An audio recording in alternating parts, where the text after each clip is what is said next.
Hello guys, welcome to my channel Trading Chart Patterns. Now I am analyzing this stock IRCTC. If you'll watch this stock closely, it is actually making this sort of a upside channel kind of a pattern as well as in sort of a flag kind of pattern. Okay, it is taking resistance of this level from quite a few time. It is stuck in this level. Okay, what can happen tomorrow if the stock opens flat inside this range and then gives a breakout? If it goes above 2510 rupees, then only consider buying this stock for easy targets of this level 2568 to 6765 rupees. It will hit a lifetime high tomorrow.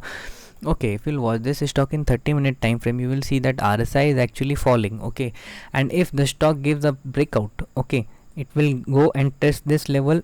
If it gives a breakout in terms of RSI as well, then only consider buying above this level. If it does not cross this level, don't consider buying this stock, because what will happen, the stock will go up like this, it will hit this level and then again will fall.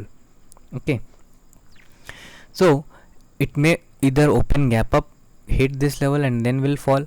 See, this is actually a bearish flag or you can say flag reversal kind of a pattern, which can take this stock around 2322 as well. But remember, in this stock, if you'll watch closely this Fibonacci levels, then you will find out that this stock has a target of 2742, 1.618.